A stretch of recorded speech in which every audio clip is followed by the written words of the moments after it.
to Season 1, Episode 5 of Prime Wrestling. We're just going to go, welcome to Episode 5 of Prime Wrestling. This is Tuesday Night Prime, and let's waste no time and get into it. The camera finds the Prime Wrestling World Tag Team Champions, Private Party, Isaiah Cassidy, Mark Quinn, backstage brawling with Chris Sabin and Alex Shelley of the Motor City Machine Guns. People are stepping in, breaking it off, and we're starting off the show hot and heavy, 60% here overall. Backstage brawl. Remember last week, a couple weeks ago, they were talking, the background lights go out, boom. MCMG's up, Private Party's down, blackouts. Alright, next up, John Bradshaw, Layfield, and Marlon Al, JBL. They open the show to an 83 here. The scene starts with Marlon and JBL welcome us to the show, talking about the brawl we just saw backstage. And next, we're going to have Logan Paul making his way to the ring. Logan Paul, obviously, in a program with Bully and with Moxley and all those things. He's making his way out to have his first televised match here in Prime, and he's doing it in over-the-top fashion. 100 for the influencer, Logan Paul. And in the opening match, Logan Paul is going to win via pinfall over Nathan Martin. A 3-star match, 65% overall. Logan Paul's a decent wrestler, so I'm not really surprised. 65, though, we have popularity boost, as you can see. After the match, we have Logan Paul celebrating in the ring, 78. Next backstage, we're going to have Renee Paquette backstage with Biff Busick. We get footage recorded earlier where Renee Paquette interviewed Biff about his debut last week against the very tough Manus Black. Biff asked and was given another shot at Black tonight. So yeah, we're going to have the good looks of Renee adding to the beat at 60% overall, and we need some good looks added here because Biff is not a handsome fellow. But regardless, he's going one-on-one again in the back with Manus Black, 68% overall.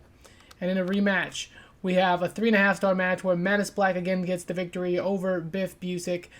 3.5 stars as Black with a very, very, very solid victory here over a very capable Biff Busick.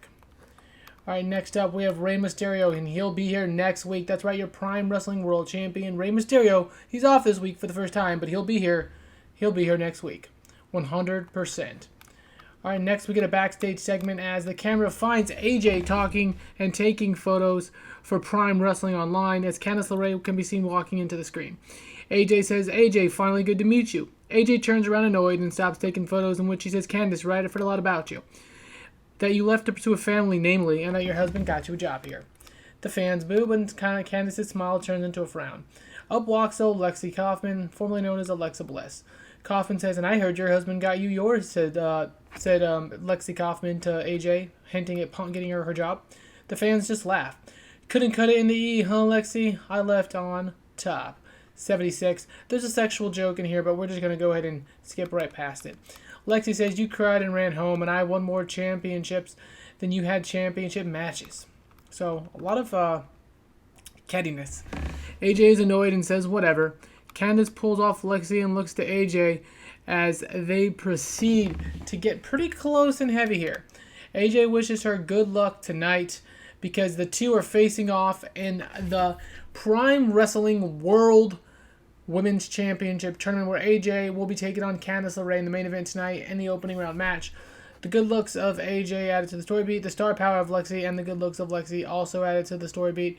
Again, I don't find AJ attractive, so I find it interesting, but I guess the mod makers do. 76 overall here. Alright, and in the next match, we had the Good Brothers defeating the Hawks via pinfall. Just a 14-minute match there, Good Brother Luke. The Good Brothers get the victory. Carl Anderson gets the pinfall over the father and son team, the Hawks. 3.5 star, though. I'm kind of surprised. I wonder if the match quality was due to the popularity of our last segment. I'm not sure. We'll have to keep playing around with it, but I'll take it for now. 70%. All right, next we get a video recap of the program between the Major Brothers and Braun Strowman. Major players, excuse me. From the beginning, backstage segments to Juan winning via running away of Brian Myers, getting himself disqualified, of course, and Braun finally pinning him next week. Tonight, Braun goes one-on-one with Matt Cardona next. A 100. Thank you, Braun.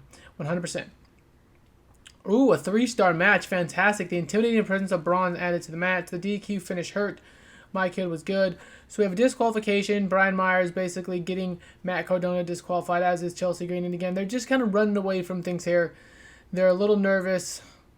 They're a little tepid to be facing Braun, who's really, quite frankly, one of our most over and pretty solid in ring. So I get it. 70% overall, though. I wonder what the match would have been had we not had a DQ finish. I guess next time we'll have to find out. Big news, though, guys. We're finally ready to do it. Next week, the Olympic hero Kurt Angle arrives in Prime Wrestling. Of course, they opened up the bank. They gave Kurt the bag. He will be here next week. All right, and in our main event, we have Candice LeRae getting the victory over AJ thanks to the interference and distraction of Lexi Kaufman, who's standing up for Candice LeRae. They enjoyed the entrances. We got popularities throughout. Some negatives for AJ. I'm not really sure what's going on in Asia and Africa, though, here. Why those continue to get zeros. So, Candice LeRae advances in the tournament. AJ Lee losing in an upset thanks to Lexi Kaufman. Next, we find the camera finding the Prime Wrestling World Tag Team Champions Private Party brawling with the Motor City Machine again for the second time to start and end the show. The lights, however, now go out completely again as only the Prime Wrestling Tag Team Champions Private Party are laid out. The rest of the staff is to the side, including the Motor City Machine Guns, who appear to be standing over Private Party with the championships at their feet. So what's going on with the blackouts here in Prime? This is the 5th week in a row that the Tag Team Champions, the World Champion, blah, blah, blah. There's been blackouts. Popularity bumps throughout, though, 61% to end the show. Not how we wanted to end it given the last match, but I'll take it. Asia and Africa, no popularity change, and 78 overall. So, you know, getting better here. Tuesday Night Prime, not going to complain. This was episode 5. Thanks for watching. We'll be back shortly with episode 6 as we head towards our special. So, our next event, as we did Prime Day, is our takeover name, Prime Day Clash. Prime Day's coming up, but we're going to have a show in between called Ghoulish, and we'll get to it. I'll explain it pretty soon. But until next time, thanks for watching, everyone, and have a glorious rest of your day. Again, this was Amazon Prime's Wrestling Tuesday Night Prime, Episode 5. See you next week.